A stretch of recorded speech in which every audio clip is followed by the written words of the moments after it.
नमस्कार दोस्तों और स्वागत है आप सभी का करंट अफेयर अपडेटेड के इस यूट्यूब चैनल पर, जहां पर हम डिस्कस कर रहे हैं डेली करंट अफेयर्स को। This is Saurabh Solanki and today we are going to discuss about the important events of 7 November 2020। चलिए स्टार्ट करते हैं आज का ये लेक्चर और सबसे पहले देख लेते हैं कि आज हमें कौन कौन से इंपॉर्टेंट आर्टिकल्स को कवर करना है।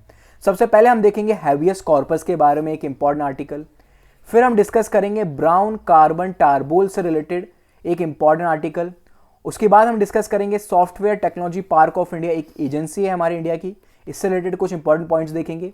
और लास्ट में हमारा होगा आरबीआई डाटा लोकलाइजेशन नॉर्म्स, काफ़ी दिनों से ये न्यूज़ में है, ठीक है, और एक बहुत इंपॉर्टेंट है हमारे लिए, तो इसे भी डिस्कस करेंगे। चलिए अब डिस्कस करते हैं और शुरुआत करते हैं आज के पहले आर्टिकल से, जो कि है हैबियस कॉर्पस से रिलेटेड। क्या हुआ है प्रेजेंटली, कंटेस्ट समझते हैं, उसके बाद हम देखेंगे थोड़े से डिटेल हैबियस कॉर्पस के बारे में। एक सीनियर जर्नलिस्ट हैं इंडिया में जिनका नाम है अर्नब गोस्वामी। रिसेंटली उन्हें मुंबई पुलिस ने अरेस्ट किया है। अब उनको अरेस्ट करने के पीछे क्या रीज़न था, तो एक अबेटमेंट ऑफ सुसाइड, यानी कि उन्होंने एक व्यक्ति को सुसाइड के लिए उकसाया था। क्या रीज़न है, क्या मैटर है, वो सारी न्यूज़ आपको मीडिया के थ्रू मिल गई होगी ऑलरेडी। हम उसे डिस्कस नहीं करेंगे यहाँ पे कि अर्नब गोस्वामी के साथ क्या हुआ है, उसके पीछे का बैकग्राउंड डिस्कस करेंगे, ठीक है। तो जब उनको गिरफ्तार कर लिया गया तो उन्होंने क्या किया, उन्होंने बॉम्बे हाईकोर्ट में एक हैबियस कॉर्पस की प्ली फाइल की, ठीक है। और अब बॉम्बे हाईकोर्ट उनकी जो प्ली उन्होंने फाइल की है उसके ऊपर हियरिंग उसकी चल रही है, ठीक है ना, उसको सुन रहा है। अब क्या होता है हैबियस कॉर्पस, क्यों फाइल की गई है ये हैबियस कॉर्पस अर्नब गोस्वामी के द्वारा। देखिए इंडियन कॉन्स्टिट्यूशन में एक आर्टिकल है, आर्टिकल नंबर 32, जो कि डील करता है हमारे फंडामेंटल राइट्स से। ऑलराइट, फंडामेंटल राइट से डील करता है आर्टिकल 32। आर्टिकल 32 में कुछ कॉन्स्टिट्यूशनल रेमेडीज दी गई हैं आपकी। क्या होती हैं कॉन्स्टिट्यूशनल रेमेडीज, तो ये कॉन्स्टिट्यूशन के द्वारा जनता को प्रोवाइड की हुई कुछ एक्स्ट्रा ऑर्डिनरी पावर होती हैं। इन पावर्स के थ्रू जनता जो है, पॉपुलेशन जो है, वो क्या कर सकती है, वो जा सकती है कोर्ट में। ऑलराइट, डायरेक्टली कहां जा सकती है, या तो सुप्रीम कोर्ट जा सकती है, डायरेक्ट हाई कोर्ट जा सकती है। इन दोनों कोर्ट्स में कॉन्स्टिट्यूशनल रेमेडीज को फाइल किया जा सकता है। आपको क्या करना है, किसी लोअर कोर्ट में जाने की जरूरत नहीं है। अगर आपको कॉन्स्टिट्यूशनल रेमेडीज को फाइल करना है, आप डायरेक्टली सुप्रीम कोर्ट और हाई कोर्ट में जा सकते हो अगर आपके किसी भी फंडामेंटल राइट्स का हनन होता है तो। ऑलराइट, उसी प्रकार से आपका एक कॉन्स्टिट्यूशनल रेमेडी है जिसका नाम है हेबियस कॉर्पस, ठीक है।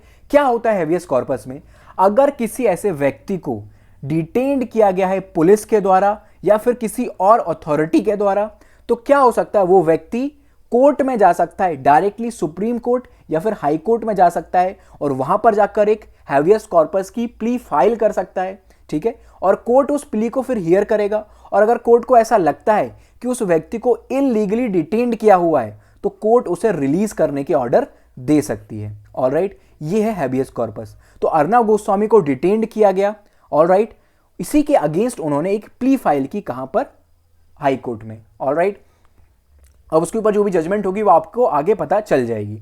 ऑलराइट, फिर आगे अगली इसी प्रकार से कुछ और कॉन्स्टिट्यूशनल रेमेडी हमारे कॉन्स्टिट्यूशन में मेंशन की गई हैं। कौन कौन सी हैं, एक है आपकी हैबियस कॉर्पस जिसको हम डिस्कस कर चुके हैं, अगली है mandamus, prohibition, सर्शरी and quo warranto. ये 5 जो हैं आपकी कॉन्स्टिट्यूशनल रेमेडीज हैं जो आपके कॉन्स्टिट्यूशन में मेंशन है। एक एक करके इन चारों को भी समझ लेते हैं, बाकी की चारों जो बाकी हैं हमारी। सबसे पहले समझते हैं क्वो वारंटो को। क्वो वारंटो का मतलब होता है बाय व्हाट अथॉरिटी, ठीक है। यानी कि अगर कोई व्यक्ति जो है, मान लीजिए कि उसे किसी ऐसी एजेंसी का हेड बना दिया गया है, या फिर जैसे कि मान लीजिए किसी व्यक्ति को जो है एक स्टेट का डीजीपी बना दिया गया है, ठीक है, और आपको लगता है कि इस व्यक्ति को जो डीजीपी बनाया गया है, पुलिस का डायरेक्टर जनरल ऑफ पुलिस बनाया गया है, वो उसको नहीं बनना चाहिए था, ठीक है ना, वो उसके लिए एलिजिबल नहीं है। उससे कई और एलिजिबल ऑफिसर्स हैं आपके स्टेट में जो डीजीपी बन सकते थे। तो आप क्या कर सकते हो, कोर्ट में जाके क्वो वारंटो फाइल कर सकते हो। इसमें क्या होगा, कोर्ट जो है उस व्यक्ति से पूछेगा कि हाँ भाई बताइए, आप किस अथॉरिटी से, by what authority you are having the exercising some right, power और franchise they claim to hold, यानी कि आप किस अथॉरिटी के साथ इस ऑफिस में बैठे हो, ठीक है ना। कोर्ट उनसे ये बात पूछ सकता है। इसके बाद होता है आपका मैंडेमस। ऑलराइट, मैंडेमस में क्या होता है, आप कोर्ट जा सकते हो किस कंडीशन में, अगर कोई ऑफिशियल जो है आपकी बात मानने से मना कर दे, फॉर एग्जाम्पल अगर आप जाते हो पुलिस स्टेशन, वहां पर जाकर आपको लिखवानी है एक एफआईआर, आपको लगता है कि आपके अगेंस्ट कोई क्राइम हुआ है और आपको उसकी एफआईआर लिखवानी है, जो ऑफिशियल वहां पर बैठा हुआ है, जो भी टीआई है, अगर आपकी कंप्लेंट लिखने से मना कर दे तो आप जा सकते हो कोर्ट में। कोर्ट फिर उस व्यक्ति को, जो टीआई है उस थाने का, उसे कमांड करेगा कि भाई आप अपनी ड्यूटी से पीछे हट रहे हैं, आपको अपनी ड्यूटी पूरी करनी होगी। ये होता है आपका मैंडेमस, ठीक है। इसके बाद आता है आपका प्रोविजन। प्रोविजन में क्या होता है कि मान लीजिए कि कोई सबऑर्डिनेट कोर्ट है, ठीक है, जैसे डिस्ट्रिक्ट कोर्ट वगैरह है, ये किसी ऐसे फैसले पर सुनवाई कर रहे हैं, किसी ऐसे केस के ऊपर सुनवाई कर रहे हैं जो इनकी पावर के बाहर है, ठीक है ना। ऐसे कोई वो केस हो सकता है, फंडामेंटल राइट से रिलेटेड वो केस हो सकता है, ठीक है, और फॉर एग्जांपल अलग केसेस हो सकते हैं, ठीक है। ऐसा अगर कोई केस सबऑर्डिनेट कोर्ट में उसकी हियरिंग चल रही है तो हाई कोर्ट या फिर सुप्रीम कोर्ट जो है उन्हें बोल सकता है कि आप जो है वो अपने दायरे से बाहर आकर जजमेंट सुना रहे हैं, आप अपनी जजमेंट को वापस लें या फिर ना सुनाएं। ऑलराइट, इसके बाद अगला होता है सर्शरी। इसमें क्या होता है, जो सबऑर्डिनेट कोर्ट्स होती हैं उनके द्वारा जो केसेस होते हैं उनको ट्रांसफर कर दिया जाता है अपर कोर्ट्स में, या कि हाई कोर्ट में या फिर सुप्रीम कोर्ट में। ऑलराइट, ये होता है सर्शरी। या फिर सुप्रीम कोर्ट और हाई कोर्ट डिमांड कर सकता है सबऑर्डिनेट कोर्ट से कि आप जो है अपना केस हमें ट्रांसफर करें। इसी प्रकार से सुप्रीम कोर्ट भी डिमांड कर सकता है हाई कोर्ट से कि आप ये जो आपके पास जो केस है आप उसे हमें ट्रांसफर कर दें, ठीक है। तो ये आपके कुछ कॉन्स्टिट्यूशनल रेमेडीज हैं जो कि आपके कॉन्स्टिट्यूशन में मेंशन है, ठीक है। चलते हैं आगे और डिस्कस करते हैं अगला इंपॉर्टेंट आर्टिकल जो कि है ब्राउन कार्बन टारबोल से रिलेटेड। क्या कंटेस्ट है, रिसेंटली एक स्टडी में यह पाया गया है कि ये जो टारबोल्स हैं वो काफ़ी ज़्यादा मात्रा में प्रेजेंट है आपके हिमालयन तिब्बतियन प्लेट्यू के एरियाज़ में। ऑलराइट, आपके हिमालयन रीजन में काफ़ी सारे ब्राउन कार्बन टारबोल्स देखने को मिल रहे हैं। ऑलराइट, इन टारबोल से क्या नुकसान होता है, सबसे पहले तो ये इंड्यूस कर देते हैं आपकी ग्लोबल वार्मिंग की प्रोसेस को। आइस की जो मेल्टिंग होती है, आपको पता होगा हिमालयन रीजन में काफ़ी सारे ग्लेशियर्स वगैरह प्रेजेंट है, वो जो ग्लेशियर्स होते हैं वो काफ़ी रैपिडली मेल्ट होने लगते हैं, उनकी प्रोसेस को इन्हांस कर देता है ये ब्राउन कार्बन टारबोल्स।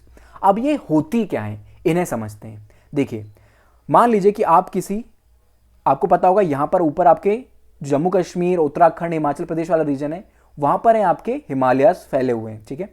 आप यहाँ पे यूपी वाले एरिया में रह रहे हैं, आपको पता होगा यूपी जो है प्लेन एरिया है, ठीक है। यहाँ पर आप रह रहे हैं और आप यहाँ पे जो फॉसिल फ्यूल्स हैं उनको बर्न कर रहे हैं काफ़ी ज़्यादा, और राइट, पेट्रोलियम वगैरह का पॉल्यूशन वगैरह हो रहा है। तो ये पॉल्यूशन क्या करता है, ये ट्रांसपोर्ट होकर पहुँच जाता है हिमालयन रीजन्स में, ठीक है। हिमालयन रीजन में ये पहुँचता है, वहाँ पर ये जाके मिक्स होता है, क्या करता है, सबसे पहले तो ये लाइट को एब्जॉर्ब करता है, ऑल राइट। फिर ये मिक्स होता है स्नो और आइस के साथ, स्नो और आइस के साथ मिक्स हो जाता है और आपके पूरे जो ग्लेशियर्स होते हैं उनके ऊपर डिपॉजिट हो जाता है। फिर ये क्या करता है, ये जो ग्लोबल वार्मिंग की प्रोसेस है उसको रैपिडली इंक्रीज कर देता है। जो ग्लेशियर्स आपके 5 to 10 ईयर्स में मेल्ट होने चाहिए थे वो 1 ईयर्स में ही मेल्ट हो जाएंगे। ये प्रोसेस होती है टारबॉल्स के द्वारा। ऑलराइट, कंसर्न हम देख चुके हैं, मेल्टिंग ऑफ ग्लेशियर्स हम देखने को मिलती है इन रीजन्स में। तो उम्मीद है आपको ये पॉइंट समझ में आया होगा क्या होते हैं आपके टारबॉल्स। चलिए चलते हैं आगे और डिस्कस करते हैं अगला इंपॉर्टेंट आर्टिकल जो कि है software technology park of India से रिलेटेड। क्या है कंटेस्ट, तो recently software technology park of India एक इनिशिएटिव स्टार्ट किया है। ये इन्वेस्ट कर रहा है टोटल 400 करोड़ रुपीस को, ताकि सेटअप किया जा सके offices, connectivity infrastructure across several cities offering small technology form a plug and play facility. All right, ये किसके द्वारा किया जा रहा है, तो software technology park of India के द्वारा किया जा रहा है। अब हम इस एजेंसी के बारे में थोड़ा सा डिस्कस कर लेते हैं। सबसे पहले तो ये एक ऑटोनोमस सोसाइटी है, ऑटोनोमसली वर्क करती है। कौन सी मिनिस्ट्री के अंदर आती है, कौन सी मिनिस्ट्री इंचार्ज है इसकी, तो the ministry of electronics and information technology. Alright, इसके जो मिनिस्टर होते हैं, ministry of electronics and information technology, वो इसकी गवर्निंग काउंसिल के चेयरपर्सन भी होते हैं, ठीक है। कब स्टैब्लिश किया गया था इस बॉडी को, तो इसको स्टैब्लिश किया गया था 1991 में। क्या मकसद है इस बॉडी को स्टैब्लिश करने का, ताकि इंकरेज किया जा सके, प्रमोट किया जा सके और बूस्ट किया जा सके हमारे इंडिया का export in field of software, ठीक है ना। हम जो सॉफ्टवेयर को डेवलप करें और उनको बूस्ट, उनका प्रमोशन भी करें और उनको आगे जाके बाहर प्रमोट भी करें, एक्सपोर्ट भी करें उन्हें, ठीक है। कुछ और इंपॉर्टेंट इसके की ऑब्जेक्टिव्स हैं, जैसे कि शॉर्ट में समझिए इनको। देखिए, एक्सपोर्टर्स को सबसे पहले तो हेल्प करना है। ऐसे एक्सपोर्टर जो कि कौन सी सर्विस प्रोवाइड कर रहे हैं, सॉफ्टवेयर टेक्नोलॉजी पार्क्स में है, electronics and hardware technology parks में, और अदर किसी इसी सिमिलर फील्ड्स में वर्क कर रहे हैं उन्हें। उसी के साथ साथ जो आपकी माइक्रो, स्मॉल और मीडियम इंटरप्राइजेस होती हैं उन्हें सपोर्ट प्रोवाइड करना है। और establish and manage infrastructure resources such as datacom facilities, project management and consultancies। इन सारी फैसिलिटीज को establish करने का काम भी आपकी इस एजेंसी के द्वारा किया जाता है। ऑलराइट, चलिए अब चलते हैं आगे और डिस्कस करते हैं हमारा अगला इंपॉर्टेंट आर्टिकल, जो कि है आरबीआई से रिलेटेड। क्या है रिसेंट कंटेस्ट? आपको पता होगा एक सॉफ्टवेयर कंपनी है जिसका नाम है व्हाट्सएप। ठीक है, व्हाट्सएप और फेसबुक जो है वो दोनों सेम ही, इनका जो ओनर है वो दोनों ही सेम है। ऑलराइट, तो इनके द्वारा एक यूपीआई ट्रांजैक्शन के बेस्ड एक ऐप को लॉन्च किया जा रहा है, एक प्रोसेस बनाई जा रही है। यूपीआई ट्रांजैक्शन, इसके बारे में हमने कुछ दिनों पहले ही डिस्कस किया था। जिस प्रकार से आप फोन पे के थ्रू मनी को ट्रांसफर करते हैं एक अकाउंट से दूसरे अकाउंट में, पेटीएम का आप यूज करते हैं, भीम ऐप का आप यूज करते हैं, ये कुछ आपके ऐप्स हैं, गूगल पे का आप यूज करते हैं, ये कुछ आपके ऐप्स हैं जो कि यूपीआई की मदद से मनी को एक अकाउंट से दूसरे अकाउंट में ट्रांसफर करते हैं। ठीक है, इसी यूपीआई पे बेस्ड ही एक और ऐप को डेवलप किया जा रहा है व्हाट्सएप और फेसबुक के द्वारा।